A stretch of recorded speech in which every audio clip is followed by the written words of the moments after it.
The Adventures of Susan and Rich presents The Yellow Wallpaper by Charlotte Perkins Gilman. This complete and unabridged audiobook was produced from the original 1892 edition. It is read to you by Amanda Bradshaw. It is very seldom that mere ordinary people like John and myself secure ancestral halls for the summer. A colonial mansion, a hereditary estate, I would say a haunted house, and reach the height of romantic felicity, but that would be asking too much of fate. Still, I will proudly declare that there is something queer about it. Else, why should it be let so cheaply? And why have stood so long untenanted? John laughs at me, of course, but one expects that in marriage. John is practical in the extreme. He has no patience with faith, an intense horror of superstition, and he scoffs openly at any talk of things not to be felt and seen and put down in figures. John is a physician, and perhaps, I would not say it to a living soul, of course, but this is dead paper and a great relief to my mind. Perhaps that is one reason I do not get well faster. You see, he does not believe I am sick. And what can one do? If a physician of high standing, and one's own husband, assures friends and relatives that there is really nothing the matter with one but temporary nervous depression, a slight hysterical tendency, what is one to do? My brother is also a physician, and also of high standing, and he says the same thing. So I take phosphates or phosphites, whichever it is, and tonics, and journeys, and air, and exercise, and am absolutely forbidden to work until I am well again. Personally, I disagree with their ideas. Personally, I believe that congenial work, with excitement and change, would do me good. But what is one to do? I did write for a while in spite of them, but it does exhaust me a good deal, having to be so sly about it, or else meet with heavy opposition. I sometimes fancy that in my condition if I had less opposition and more society and stimulus, but John says the very worst thing I can do is to think about my condition, and I confess it always makes me feel bad. So I will let it alone and talk about the house. The most beautiful place. It is quite alone, standing well back from the road, quite 3 miles from the village. It makes me think of English places that you read about, for there are hedges and walls and gates that lock, and lots of separate little houses for the gardeners and people. There is a delicious garden. I never saw such a garden, large and shady, full of box-bordered paths, and lined with long grate-covered arbors with seats under them. There were greenhouses, too, but they are all broken now. There was some legal trouble, I believe, something about the heirs and co-heirs. Anyhow, the place has been empty for years. That spoils my ghostliness, I am afraid, but I don't care. There is something strange about the house, I can feel it. I even said so to John one moonlight evening, but he said what I felt was a draught, and shut the window. I get unreasonably angry with John sometimes. I'm sure I never used to be so sensitive. I think it is due to this nervous condition. But John says if I feel so I shall neglect proper self-control, so I take pains to control myself, before him, at least, and that makes me very tired. I don't like our room a bit. I wanted one downstairs that opened on the piazza and had roses all over the window, and such pretty old-fashioned chintz hangings. But John would not hear of it. He said there was only one window and not room for 2 beds, and no near room for him if he took another. He is very careful and loving, and hardly lets me stir without special direction. I have a schedule prescription for each hour in the day. He takes all care from me, and so I feel basely ungrateful not to value it more. He said we came here solely on my account, that I was to have perfect rest and all the air I could get. Your exercise depends on your strength, my dear, said he, and your food somewhat on your appetite, but air you can absorb all the time. So we took the nursery, at the top of the house. It is a big, airy room, the whole floor nearly, with windows that look all ways, and air and sunshine galore. It was nursery first and then playground and gymnasium, I should judge, for the windows are barred for little children, and there are rings and things in the walls. The paint and paper look as if a boys' school had used it. It is stripped off, the paper, in great patches all around the head of my bed, about as far as I can reach, and in a great place on the other side of the room low down. I never saw a worse paper in my life. One of those sprawling flamboyant patterns committing every artistic sin. It is dull enough to confuse the eye in following, pronounced enough to constantly irritate and provoke study, and when you follow the lame, uncertain curves for a little distance they suddenly commit suicide, plunge off at outrageous angles, destroy themselves in unheard-of contradictions. The color is repellent, almost revolting, a smoldering, unclean yellow, strangely faded by the slow-turning sunlight. It is a dull yet lurid orange in some places, a sickly sulfur tint in others. No wonder the children hated it. I should hate it myself if I had to live in this room long. There comes John, and I must put this away, he hates to have me write a word. We have been here 2 weeks, and I haven't felt like writing before, since that first day. I am sitting by the window now, up in this atrocious nursery, and there is nothing to hinder my writing as much as I please, save lack of strength. John is away all day, and even some nights when his cases are serious. I am glad my case is not serious. But these nervous troubles are dreadfully depressing. John does not know how much I really suffer. He knows there is no reason to suffer, and that satisfies him. Of course it is only nervousness. It does weigh on me so not to do my duty in any way. I meant to be such a help to John, such a real rest and comfort, and here I am a comparative burden already. Nobody would believe what an effort it is to do what little I am able, to dress and entertain, and order things. It is fortunate Mary is so good with the baby. Such a dear baby. And yet I cannot be with him, it makes me so nervous. I suppose John never was nervous in his life. He laughs at me so about this wallpaper. At first he meant to repaper the room, but afterwards he said that I was letting it get the better of me, and that nothing was worse for a nervous patient than to give way to such fancies. He said that after the wallpaper was changed it would be the heavy bedstead, and then the barred windows, and then that gate at the head of the stairs, and so on. You know the place is doing you good, he said, and really, dear, I don't care to renovate the house just for a 3 months rental.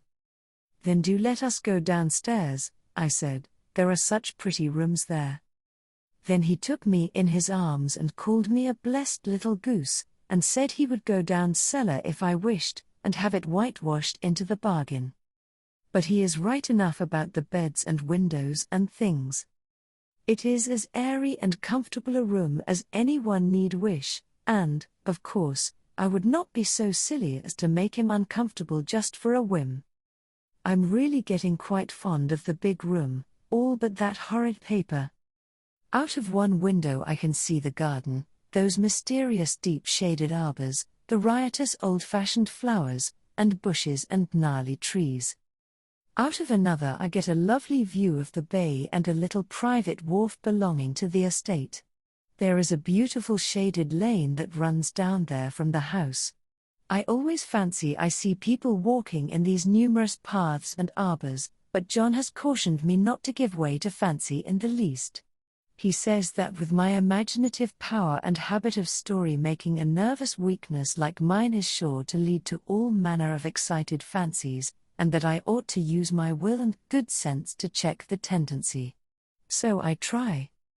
I think sometimes that if I were only well enough to write a little it would relieve the press of ideas and rest me. But I find I get pretty tired when I try. It is so discouraging not to have any advice and companionship about my work. When I get really well, John says we will ask Cousin Henry and Julia down for a long visit, but he says he would as soon put fireworks in my pillowcase as to let me have those stimulating people about now. I wish I could get well faster. But I must not think about that. This paper looks to me as if it knew what a vicious influence it had. There is a recurrent spot where the pattern lolls like a broken neck and two bulbous eyes stare at you upside down. I get positively angry with the impertinence of it and the everlastingness. Up and down and sideways they crawl, and those absurd, unblinking eyes are everywhere. There is one place where two breadths didn't match, and the eyes go all up and down the line, one a little higher than the other. I never saw so much expression in an inanimate thing before, and we all know how much expression they have. I used to lie awake as a child and get more entertainment and terror out of blank walls and plain furniture than most children could find in a toy store. I remember what a kindly wink the knobs of our big old bureau used to have, and there was one chair that always seemed like a strong friend. I used to feel that if any of the other things looked too fierce, I could always hop into that chair and be safe. The furniture in this room is no worse than inharmonious, however, for we had to bring it all from downstairs. I suppose when this was used as a playroom they had to take the nursery things out, and no wonder. I never saw such ravages as the children have made here. The wallpaper, as I said before, is torn off in spots, and it sticketh closer than a brother. They must have had perseverance as well as hatred. Then the floor is scratched and gouged and splintered, the plaster itself is dug out here and there, and this great heavy bed, which is all we found in the room, looks as if it had been through the wars. But I don't mind it a bit, only the paper. There comes John's sister. Such a dear girl as she is, and so careful of me. I must not let her find me writing. She is a perfect and enthusiastic housekeeper, and hopes for no better profession. I verily believe she thinks it is the writing which made me sick. But I can write when she is out, and see her a long way off from these windows. There is one that commands the road, a lovely, shaded, winding road, and one that just looks off over the country. A lovely country, too, full of great elms and velvet meadows. This wallpaper has a kind of sub-pattern in a different shade, a particularly irritating one, for you can only see it in certain lights and not clearly then.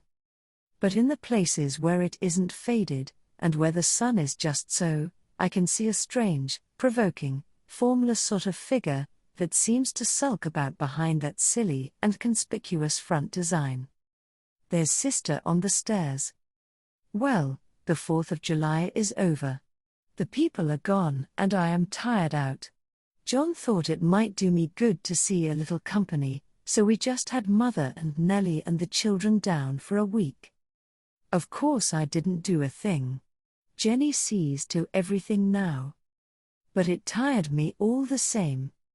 John says if I don't pick up faster he shall send me to Mitchell in the fall.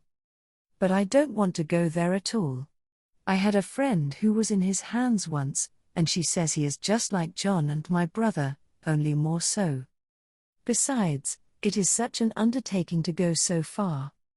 I don't feel as if it was worth while to turn my hand over for anything, and I'm getting dreadfully fretful and querulous.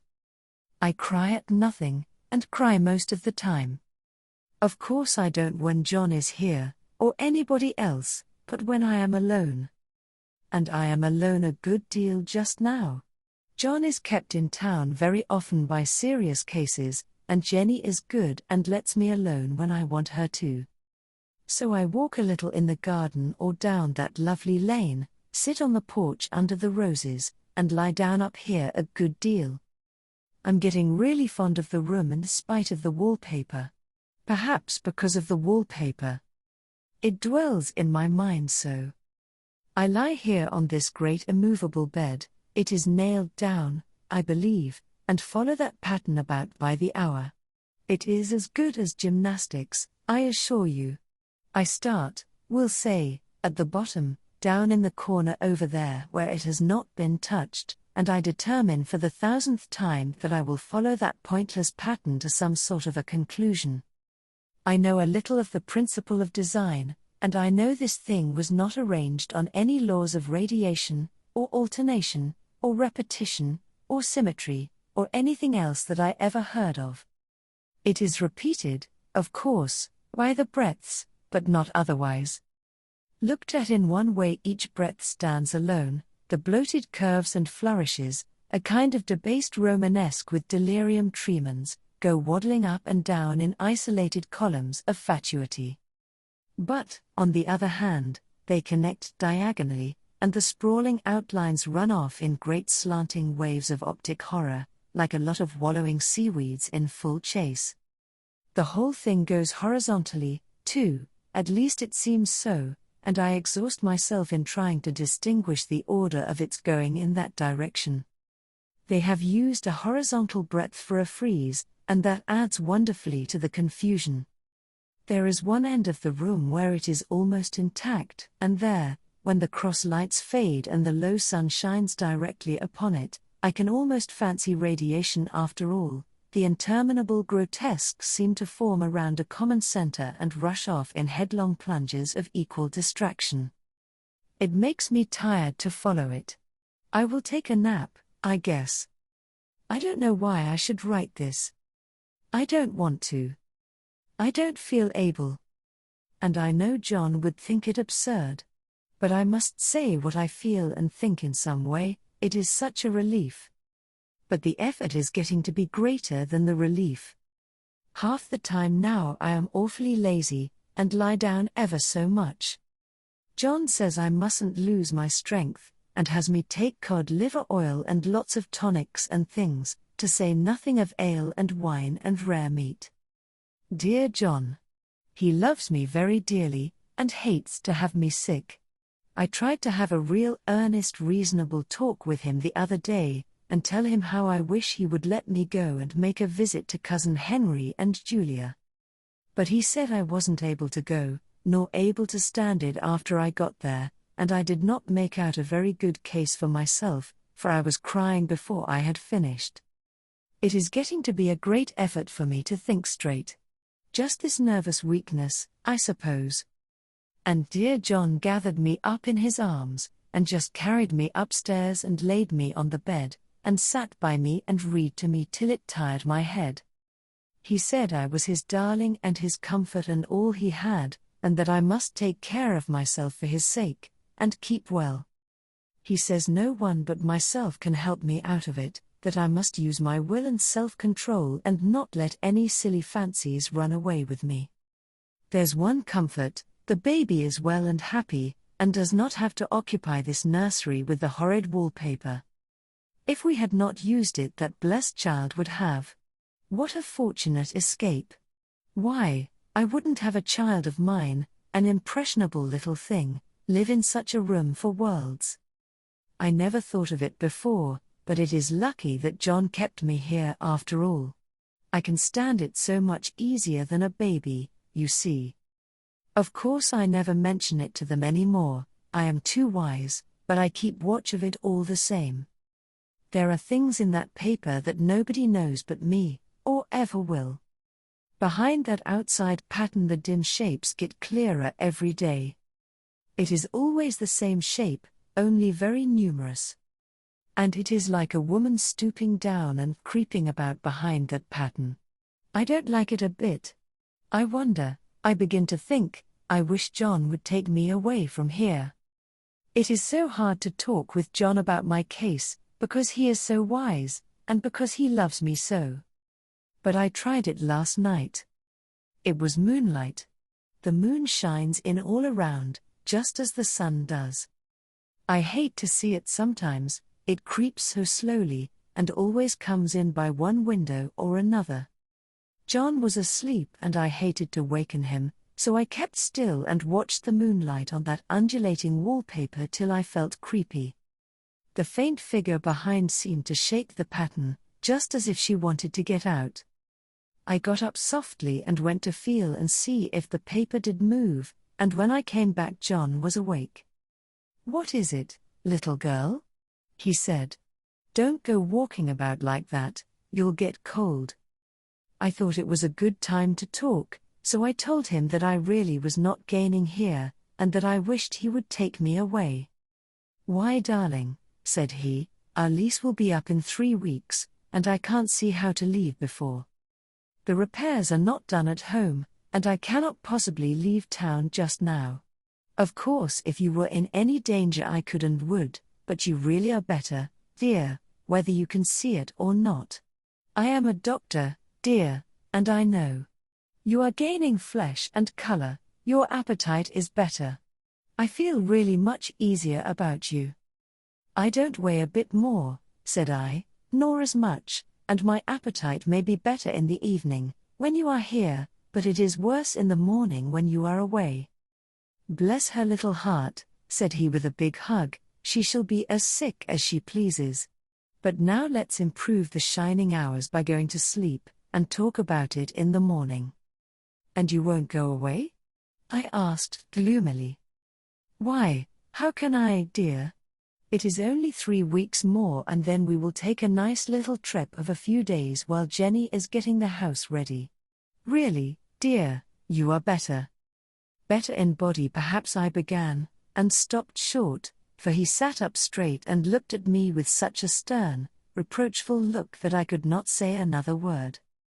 My darling, said he, I beg of you, for my sake and for our child's sake, as well as for your own, that you will never for one instant let that idea enter your mind. There is nothing so dangerous, so fascinating, to a temperament like yours. It is a false and foolish fancy. Can you not trust me as a physician when I tell you so? So of course I said no more on that score, and we went to sleep before long. He thought I was asleep first, but I wasn't. I lay there for hours trying to decide whether that front pattern and the back pattern really did move together or separately. On a pattern like this, by daylight, there is a lack of sequence, a defiance of law, that is a constant irritant to a normal mind. The color is hideous enough, and unreliable enough, and infuriating enough, but the pattern is torturing. You think you have mastered it, but just as you get well underway in following, it turns a back somersault and there you are. It slaps you in the face, knocks you down, and tramples upon you. It is like a bad dream. The outside pattern is a florid arabesque, reminding one of a fungus. If you can imagine a toadstool in joints, an interminable string of toadstools, budding and sprouting in endless convolutions, why, that is something like it. That is, sometimes. There is one marked peculiarity about this paper, a thing nobody seems to notice but myself, and that is that it changes as the light changes. When the sun shoots in through the east window, I always watch for that first long, straight ray. It changes so quickly that I never can quite believe it. That is why I watch it always.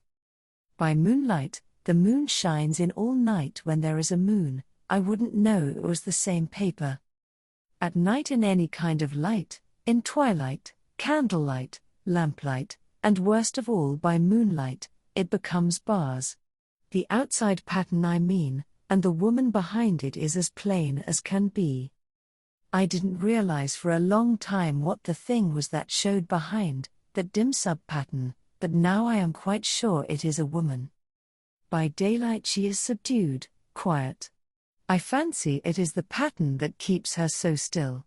It is so puzzling. It keeps me quiet by the hour. I lie down ever so much now. John says it is good for me, and to sleep all I can.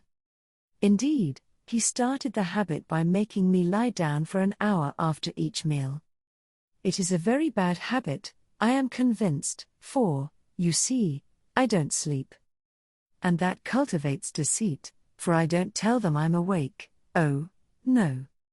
The fact is, I am getting a little afraid of John.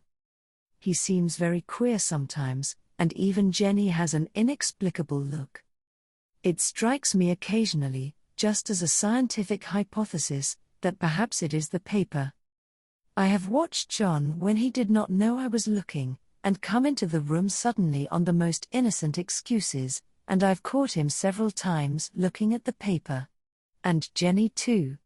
I caught Jenny with her hand on it once.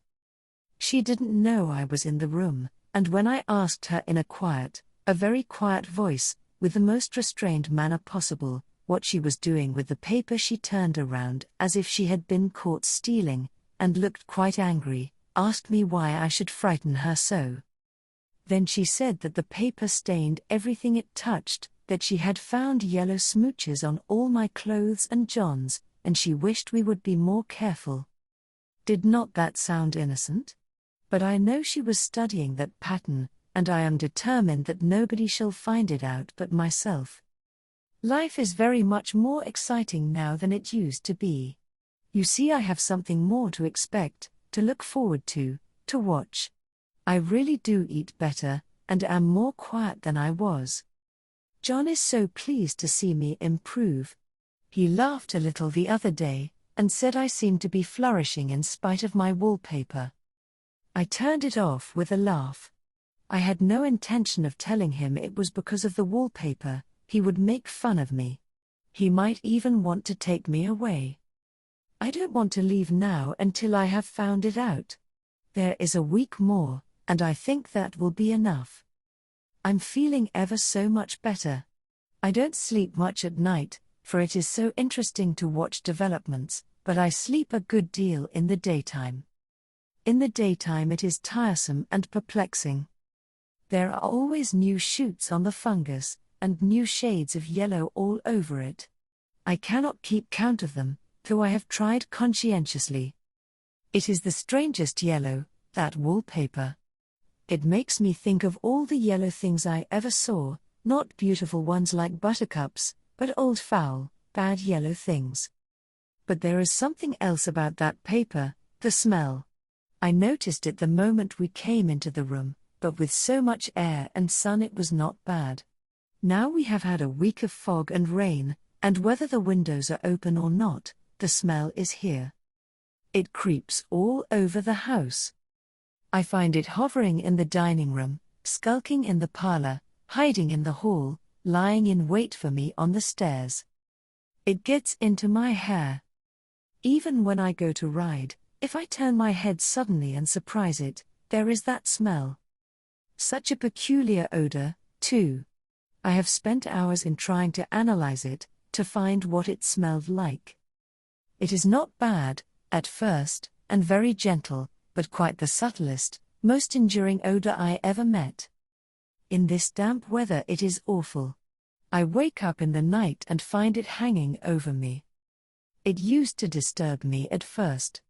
I thought seriously of burning the house, to reach the smell. But now I am used to it. The only thing I can think of that it is like is the color of the paper. A yellow smell. There is a very funny mark on this wall, low down, near the mopboard. A streak that runs round the room. It goes behind every piece of furniture, except the bed, a long, straight, even smooch, as if it had been rubbed over and over. I wonder how it was done and who did it, and what they did it for. Round and round and round, round and round and round, it makes me dizzy. I really have discovered something at last. Through watching so much at night, when it changes so, I have finally found out. The front pattern does move, and no wonder. The woman behind shakes it. Sometimes I think there are a great many women behind, and sometimes only one, and she crawls around fast, and her crawling shakes it all over. Then in the very bright spots she keeps still, and in the very shady spots she just takes hold of the bars and shakes them hard. And she is all the time trying to climb through.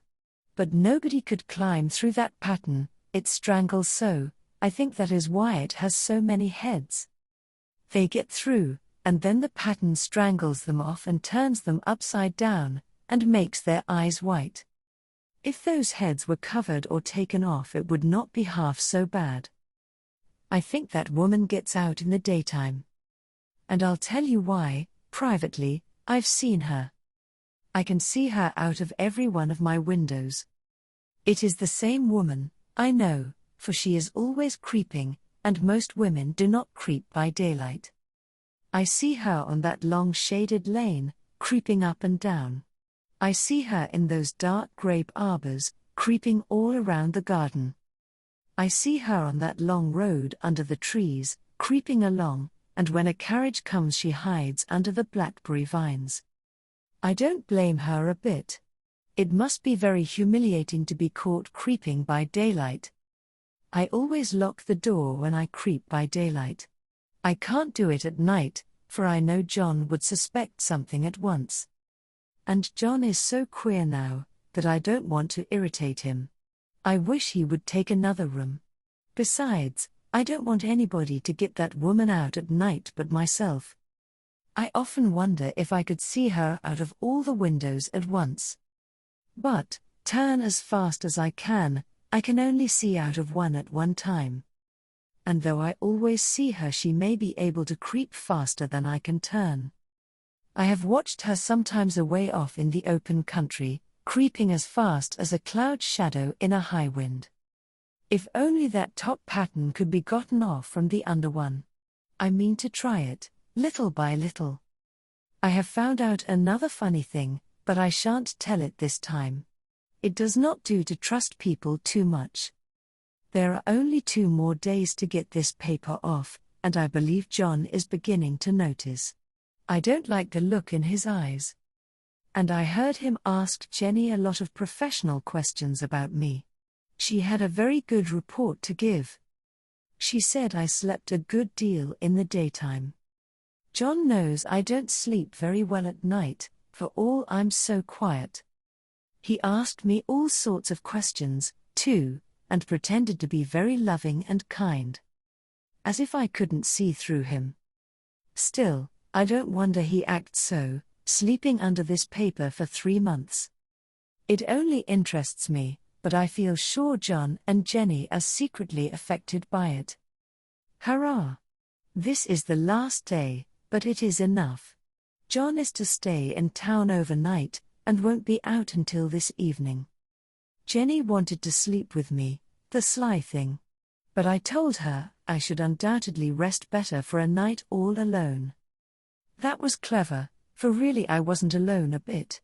As soon as it was moonlight, and that poor thing began to crawl and shake the pattern, I got up and ran to help her.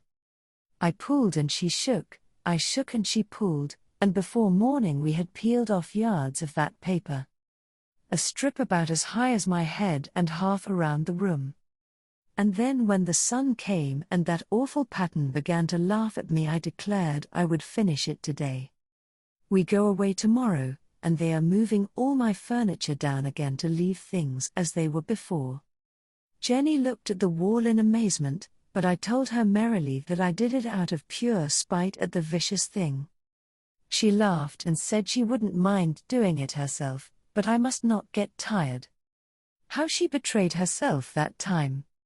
But I am here, and no person touches this paper but me, not alive. She tried to get me out of the room, it was too patent.